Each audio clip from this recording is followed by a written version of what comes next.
From CBS 47 and Fox 30, it's time for This Week in the 904. Welcome to This Week in the 904. I'm your host, Emily Turner. This is a community affairs show. We talk about politics, public policy, and all of the issues that affect our local communities here. And joining us today is Walt Pyatt. You are the head of the Wounded Warrior Project. Thanks for your time. Oh, thanks for having us. For folks who don't know, I mean, they might see your office building as they're driving by, but what is the Wounded Warrior Project and what do you guys do?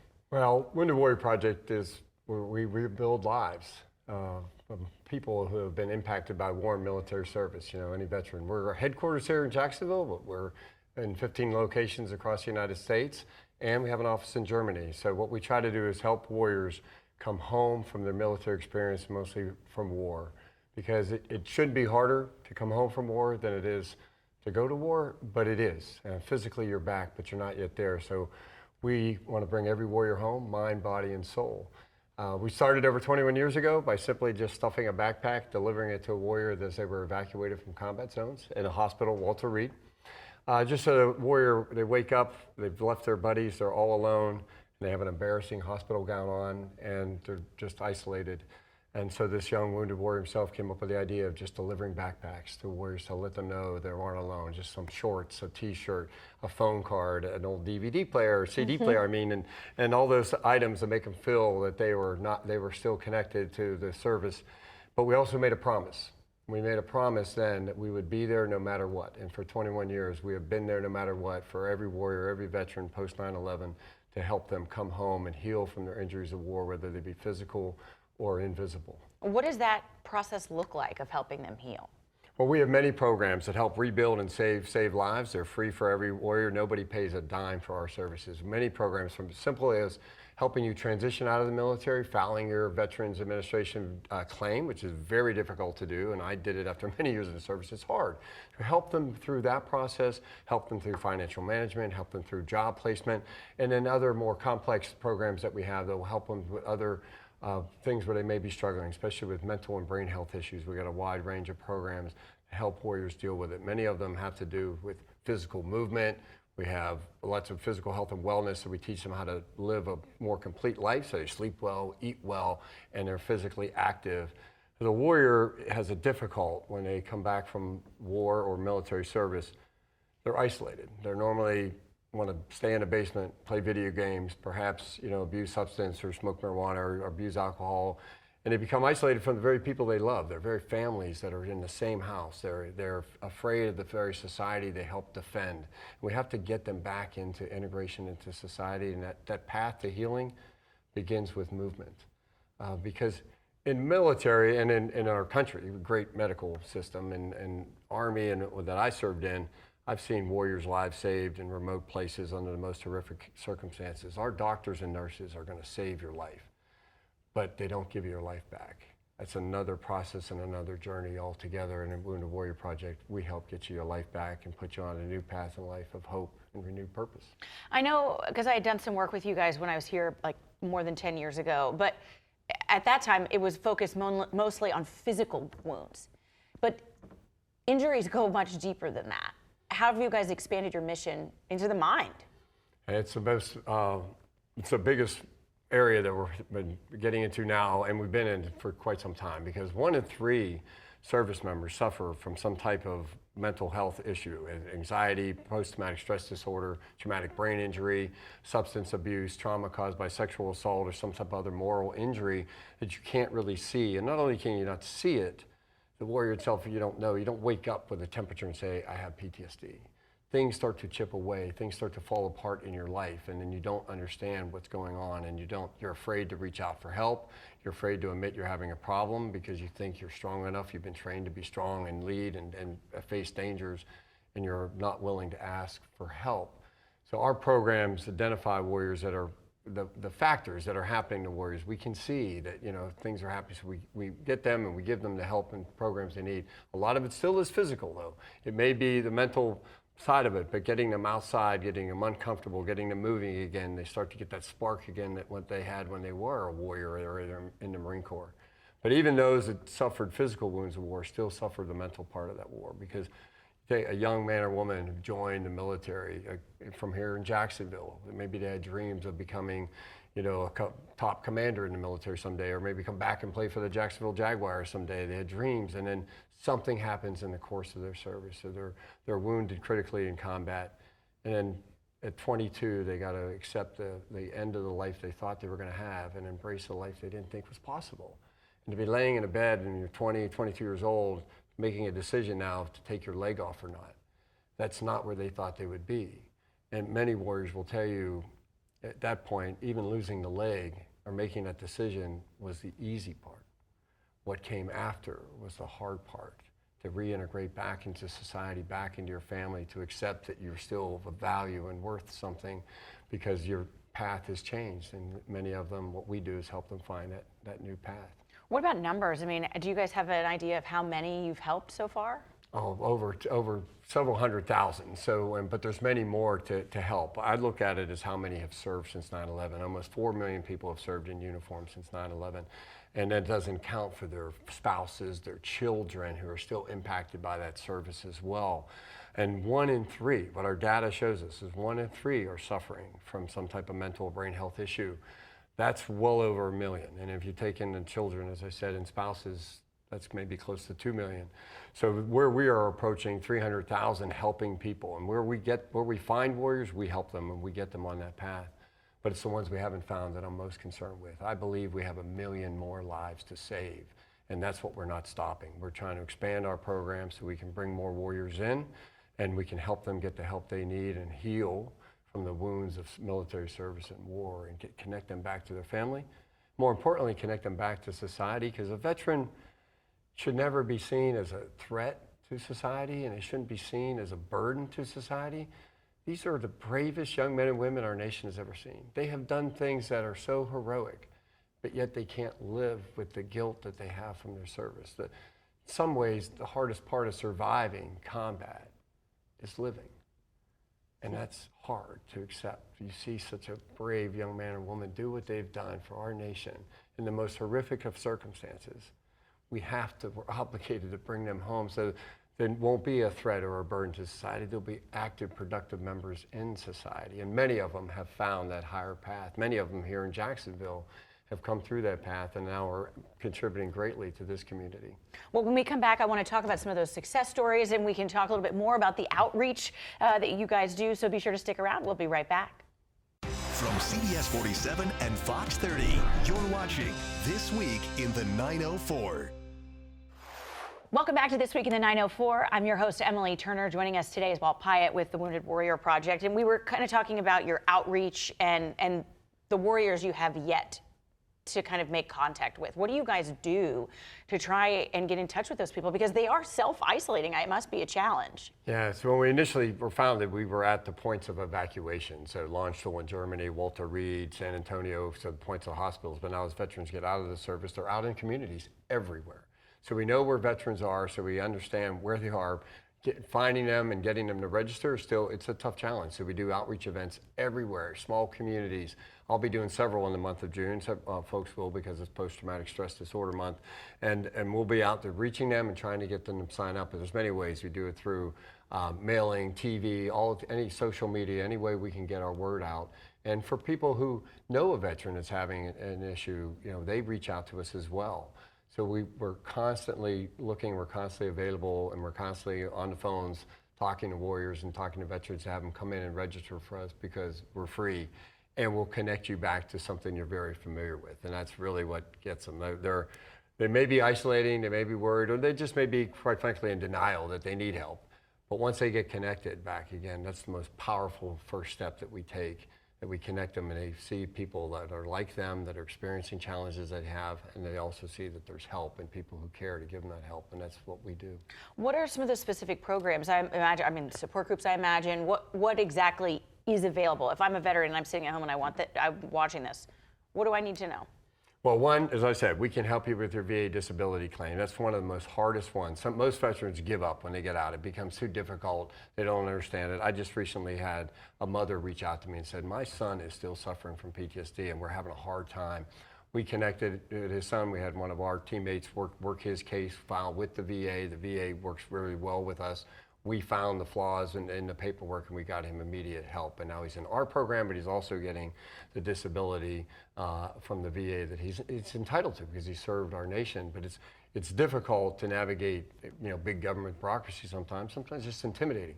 But then from there, help you find the financial planning, the health and wellness, be able to hold down a job, find a place to live. Other programs that help you deal with the mental issues that you may have from deployment. One program I particularly like is our Project Odyssey. It's a 12-week mental health program, but we take you about a week and we put you in an extreme kind of off-grid environment with other warriors in similar cases of you. We have all male events, we have female events, we have couple events, and we have family support members who weren't warriors, but they were married to or sons and daughters of warriors. And they go through that week. I did one last year in New Hampshire. One day we did a 10-mile kayak ride down a river. We went on pretty good technical climbing, rock climbing, and many of them, were getting to the top and felt the joy of making it. But when they were done, a couple of those warriors got together and they were talking like they were talking about the Jaguar game or something. And I went up and listened, but the warrior was saying, "I'm glad I'm here because a week ago I had a gun in my mouth. And now I understand that I'm still worth it." And just being connected with other warriors going through that. And other warriors would admit that, because it's all therapy. We do things off grid, and then at night we sit around the fire. We have licensed therapists that accompany this program. And you learn to talk about these issues and get it out because you're seeing people just like you that you served with, and you're seeing that, okay, if they're having problems, it's okay for me to say, I have a problem. And it's a comfortable, familiar environment because it's not a therapist's office, it's around a campfire or out in the woods or whatever, so it's a different setting. Takes the stigma away. Yes, absolutely. There's another program we have. We just did one in Jacksonville called Soldier Ride, and it's where we get on bicycles. We do 2 or 3 day events, and there's some long rides. It's physically, but it's not really a bicycle ride. It's therapy. It's therapy on a bike, whether you're on a recumbent bike. But the first day they come, well, getting there is the hardest part of any of our programs. Once they come, they're full of anxiety. They're worried because they let themselves get out of shape. Can I do this ride? It sounds long. It's intimidated. I'm worried about meeting. And then by day 1, they're smiling, and by day 3, they're hugging, crying, laughing. But it's so good. We did one in New York City where we're going out first day from downtown all the way out to Coney Island, and everybody starts smiling. The city shuts down to honor these warriors. At the point of 9/11, all the way out over the Brooklyn Bridge. We did one here in Miami in January, all the way to Key West. And the community just comes out to show their support. And when a warrior sees that, they see what a grateful nation looks like, and they see that my service mattered, somebody cared, and that's such a key ingredient to bringing them truly home. It's one thing to get outside, bond with your other warriors, but when you see how grateful the nation is that you help defend, it's very therapeutic, and it's a very necessary step, but they got to take that first one, and that's what we continue to keep doing, try to get more warriors into our registration so we can give them those programs. It's just the activation energy, the little push to get them started. Yeah. And why did you guys pick Jacksonville to be home? Well, it's a wonderful place. First of all, there's a lot of people to tell you why we did it, but one of our early therapy programs was golf and the golf tournaments and getting warriors out to golf. It's a beautiful setting. It's a lovely thing. I know you can golf. It's you could say that's probably not anti-therapy golf because it can drive you a little crazy. Depends on how well you're playing. But it's a beautiful setting, and we wanted to be more national and known, not just focused in Washington, D.C. So we have an office in Washington, D.C. because we still have to promote legislation and inform, lawmakers of what the needs of veterans are. It's very active. And we have programs, our offices around the country that can best serve veterans where they are.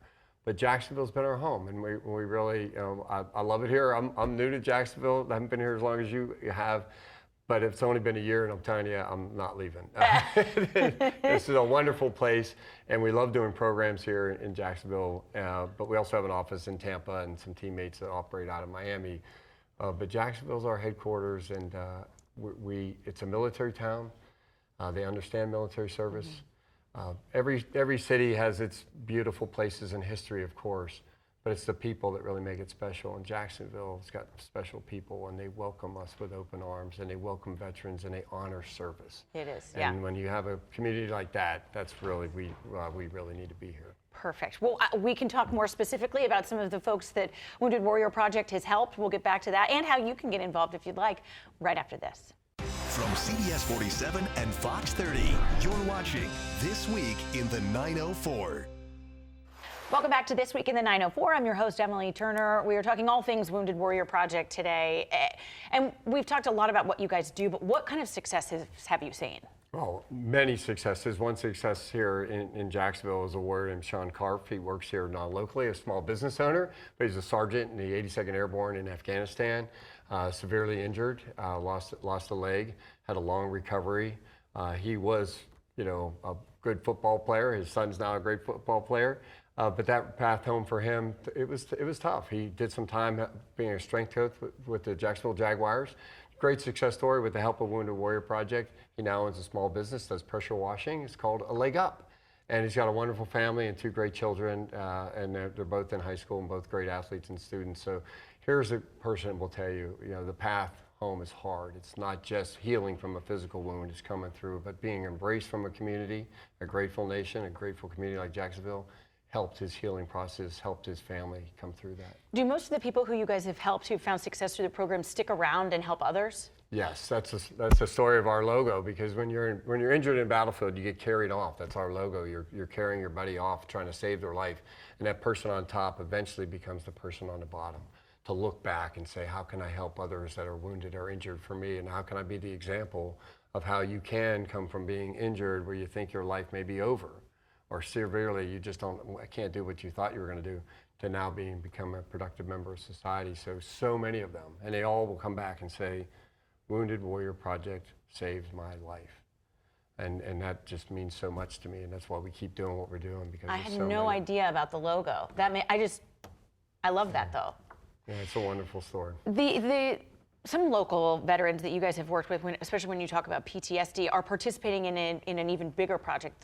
It's the Warrior Care Network, right? So what is that, and what are they doing? Well, Warrior Care Network, we started it over 10 years ago to try to get people to share research, and it's hard sometimes. You got a lot of people studying things, you got a lot of brilliant people across the country, but to get the top, medical academic universities to share their studies on post-traumatic stress disorder, traumatic brain injury, other injuries caused by moral injury. So we have that network connected through home base in Boston from UMass General, Rush in Chicago, Emory in Atlanta, and UCLA. Some of the best doctors studying this are sharing their research, and we share it with us, and we're trying to get to how can we cure it. I say we can cure PTSD. That really shocks the system, but our research has been so valuable. We can see that there are treatments that are out there that we can provide warriors. We're not only treating veterans, we're treating active duty warriors in inpatient sessions in these Warrior Care Network that are going back to duty, that are saying, I wish I would have known about this so many years ago. So it is treatable. We've seen it. The research is very, very productive. It's very thorough, and it's done by the best universities we have, and we can do more. Next step is to scale it, to make sure we can get this available to every warrior that needs it, because the ones who get it, love it. It's life-changing. It's life-saving. It gets you back to being a productive member of society, but we've got so many more to treat. And you said local veterans participated in it? They actually physically went to some of these universities? Oh, absolutely. So veterans from all over the country, we'll send them there for their inpatient clinic. They'll do a 2-week clinic in Boston. Very, very powerful. And they've taken active duty ones as well. We're going to Rush this month to show our board what we're doing there. So many inpatient treatments there. So it's not just from Jacksonville, but veterans here have gone to those places, but from all over the country, wherever a veteran is. If they need that care, we're going to get them to the best placement, and we're going to get them there, they're going to get the treatment, and they're going to come back, in a better place. It's not a life sentence, yeah. When it comes to the future, just real quickly in our final few moments, what do you see, where do you see Wounded Warrior Project going? Well, we have to be here for the generation of the warrior. Just because you've come home from war, and people think, well, the fighting's over, the war may be done. It is. Think about the greatest generation of World War II that came back, great ticker tape parade, got people into college, got people on home loans, but then dad or grandpa never talked about the war for 60 years. That's not a life. These veterans have done so much for us. We want them to live a healthy and a productive life. We want them to have the highest quality of life, but we also want them to give back to society, because they're just great people, and they deserve to live a full life. And just because you helped save your country and did hard things for 2 or 3 years doesn't mean you have to suffer for the rest of your life. That's what we have to do in the future. We have 1 million lives to save. We're going to do it by keeping the promise. We're never going to break our promise we made to veterans. We're going to be there no matter what. We're going to bring every warrior home, mind, body, and soul. For folks who want to get involved or maybe need the services, How can they get in touch? Yeah, woundedwarriorproject.org. Just Google us, get online for us. They'll have a number there, it'll have a barcode. You can get on and you can register. You can call us on that one, but go to woundedwarriorproject.org and you can register today, and your family members can register also. I'm registered with Wounded Warrior Project. My wife is registered with Wounded Warrior Project because she put up with my deployments over 42 years. Everybody's affected by military service. It doesn't have to be, you don't have to suffer. If you're suffering, come find us. We will find you and we'll get you the help you need. I love it. Well, thank you so much for your time today, Walt. I appreciate it. And thank you guys for joining us today for This Week in the 904. We appreciate you sticking around. We'll have another episode next Sunday. Have a great rest of your day. Thanks for watching This Week in the 904.